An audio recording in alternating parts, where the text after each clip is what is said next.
Immigration. It's a topic that everybody loves to talk about these days. It's so warm and fuzzy and fun, isn't it? Alright, no, it's really not. But the left and right have some interesting ideas about immigration. Even some center-left people. When it comes to this conversation, I'm gonna keep it to the United States and the southern border context. Borders are important. If you don't have them, people come into your country and can do lots of different things. Now, if you have an unlimited amount of people just coming into your country, they have to go somewhere. They have to live somewhere. You're going to have, churches that help. You're going to have their own family and friends that help that are already in the United States, and you're going to have the government help.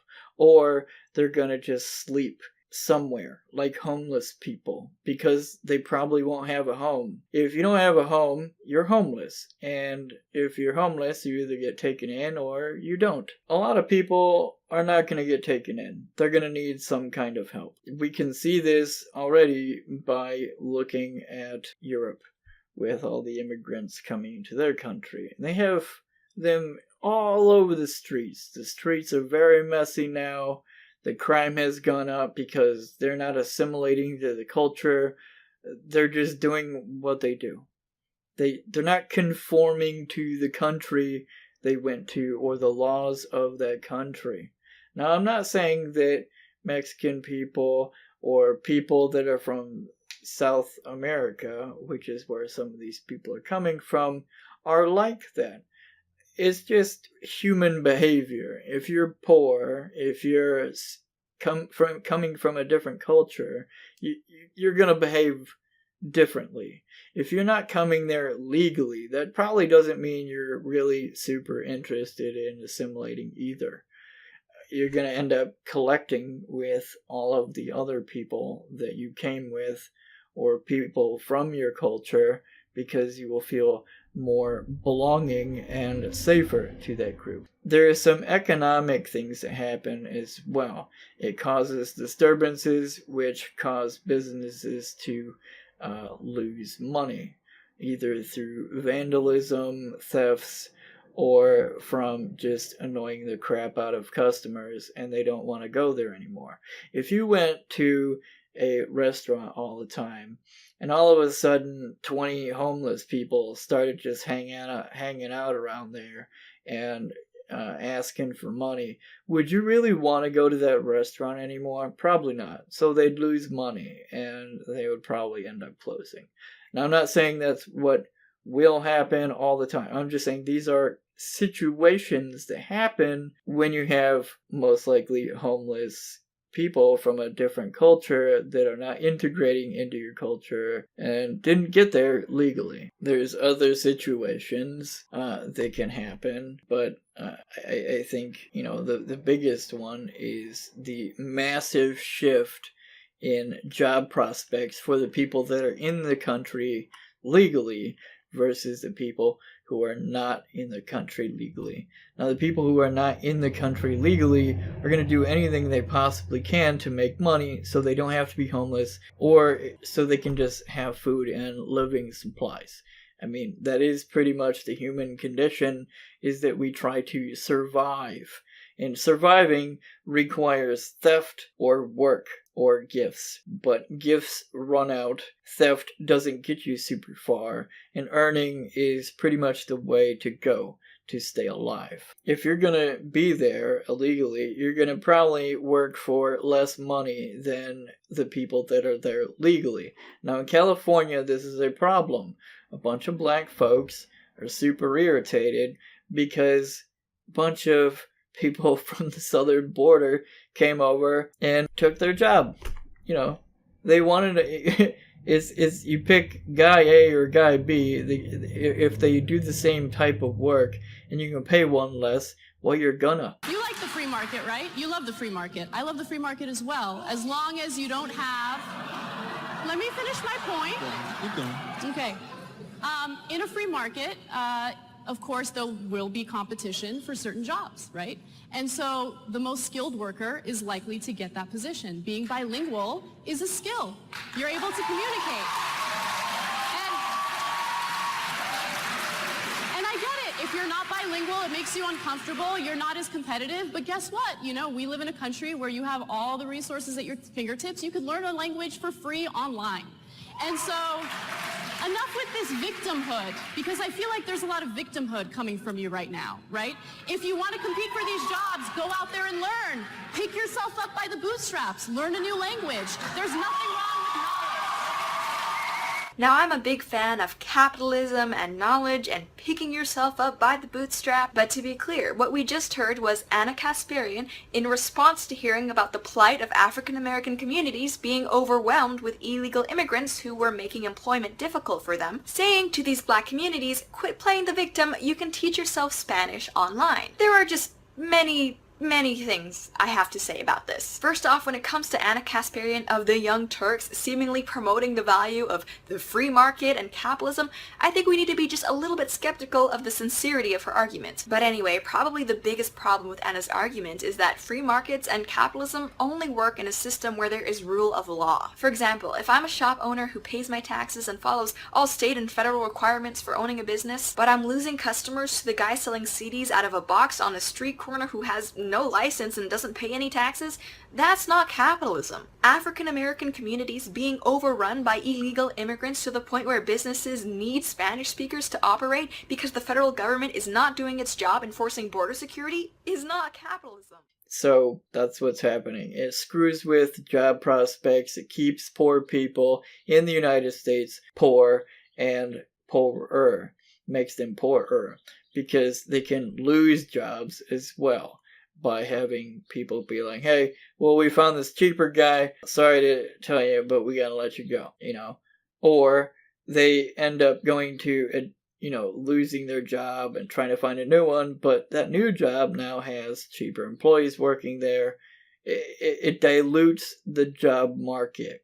That's a really bad thing, is to dilute the job market, especially on the lower end. You're not going to have illegal immigrants coming into the country doing doctor jobs. That's irrational. Now, if they are, that's probably not super safe to have them work on you because they're not documented. You don't know if they really know what they're doing. They could just say they know what they're doing. There's no way to standardize someone that is illegal and undocumented. That doesn't work out very well. That's why you get asked for paperwork all the time when you're trying to start a new job. Anyway, so those are the problems. People don't want trespassing people in their country. That's what it is. If you come across a boundary that you are not legally allowed to cross, that means you are trespassing. If someone catches you there and says they want you to leave and you do not, and they have a legal right to kick you out, well, that's trespassing, and that is illegal. Now, what the consequences are for that illegal action is a question. Now, I really don't care other than don't let them in the country if they are here illegally, because that would just defeat the point of having a border. And borders, like I was just mentioning, are sort of important. Why do they come to the country? Why do they want to come to the United States? Does it matter what color they are, what language they speak? No. Doesn't matter. It's the same kind of impact. If you had Canadians coming into the United States and flooding in, that would still be really frustrating because it would screw with the job market again. It would also screw with the housing market because then you'd have a bunch of people coming in and buying up homes that weren't already here. They're not part of the social system. And that is the problem, is disruption to the social system. Not letting people trickle in, as we have for a number of years, by letting people immigrate legally. That's fine. It allows people to assimilate. It allows the system itself to acclimate to the new people. Those are the problems, some of them. Okay, so doesn't matter what color they are, whatever. We just don't want them here. Doesn't matter what color, what they speak. Doesn't matter. Just no illegal immigration. Doesn't matter who they are. If you're illegally immigrating, then I don't want you here. If you're a clone of myself and you are there and you are illegally immigrating, I wouldn't want that to happen. If you're on the other side of the story, now if you're someone from Central America or Mexico, you might be dealing with economic problems, maybe medicine, healthcare is sort of crappy, maybe, you want some air conditioning, maybe you want better education, maybe you want to be away from gangs, which is a big thing, is the gangs create a lot of problems, people getting picked up off the street, and brought into various drug muling situations. It's a pretty rough situation. So, I understand that they want to get away from unpleasant situations. That is understandable. However, it doesn't matter if they're all on fire or anything. It doesn't matter how bad they are off. You can't just let everyone in. Because if you did, the entire world would pretty much have to be the United States. Because people from all over the world come to the United States. Even people from Europe. They're just like, nah, like United States better, it's better there. Yeah, that's the way it really is. So it's very sad that they have to deal with these situations. With that, you have a lot of people center left all the way to the right. They say, why don't they just fix their own country? Or they say, fix your own country. Some people don't even ask the question. This image I have on the screen, that you probably have already read by now, says more than 100 politicians have been killed in recent weeks as Mexico inches towards an election influenced heavily by the country's massive organized crime networks. That's really bad. That shows that the organized crime and gangs are pretty intense. MS-13 is also from that area, which is basically the world's worst gang, worst violent gang on the planet. Nobody messes with them. Anonymous, I believe, even tried to out some of them, and they basically said, if you do this, we are going to kill all of these people until some kind of metric. So they were very serious. Don't mess with them, or horrible things happen to you. And that was anonymous. The people that mess with everyone, they're willing to hack the FBI website and everything. So it's some serious business when they back off. If you're in a situation where the government is corrupt, so you can't really vote people in that will fix the situation, even if you could have a candidate, that candidate would be removed forcefully by the crime networks, or would be ostracized by the corrupt government, the people, the civilians that were trying to organize for it, getting those guys in, they would be killed. Yeah, so basically any way for the civilians of Mexico to fix that country is pretty much a no-go. It's pretty much a situation where you're going to get killed if you try. I mean, it's pretty much any bad government situation. You try to change it because it's terrible to you. And, if it's terrible to you, it's going to probably stay that way. It probably doesn't let people just take over. So you'd have to have a very powerful force. Something that could contend with MS-13. Do you think a bunch of civilians can do that? Do you think a bunch of civilians can convince the corrupt government to take out MS-13 and to clean itself up? No, you're not going to get that to happen. So the only way it's going to happen to fix that country is if the United States, or a country similar, comes in and fixes it forcefully and makes sure it stays fixed, and then sets it up so it's similar to the United States, in which it can enforce that. So that it can have an FBI kind of enforcement system where it would take out organized crime, where it would have SWAT teams that were actually capable to be deployed wherever to take out this nonsense. That's the only way And not even just like a, hey, we come in, clean stuff up and leave. No, that's not gonna work.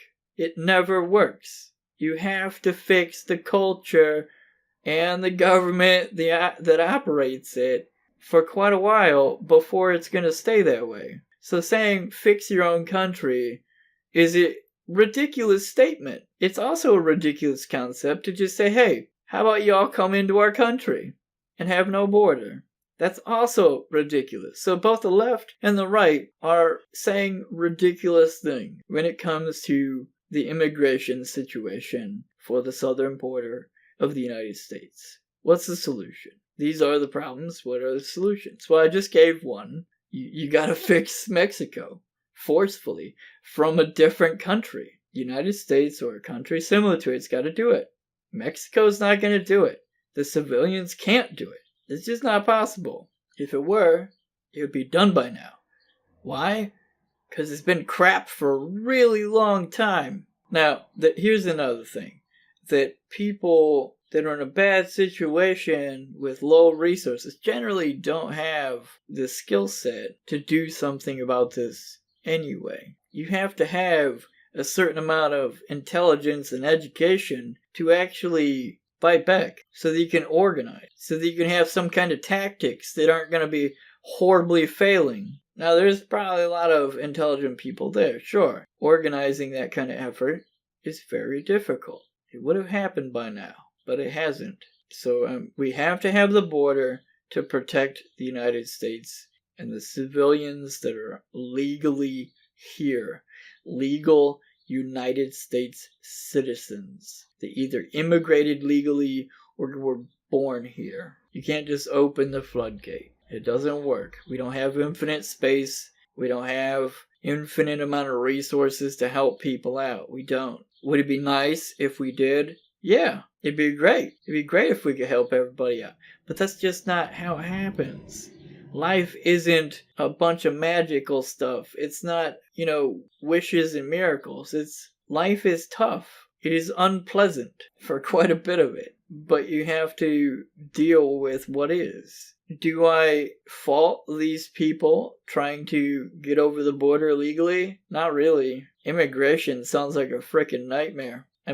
Because we do have a limit, because we have to have a limit. If you're in a rough spot, you're gonna jump. That's just how it is. It's a survival instinct. We gotta survive, and if you got kids, that instinct goes way through the roof. Because you're like, I'm gonna keep these kids alive, I'm gonna make sure they have a better life. Now, if it's just you might just tough it out until you die, but most people want to have a better life. So they're going to do what they have to accomplish that. So I don't fault them for at least trying. Like a homeless person breaking into someone's house. Do I fault them for that? Not really. Is it acceptable for them to do? No. But their motivation, I don't fault them for having that motivation.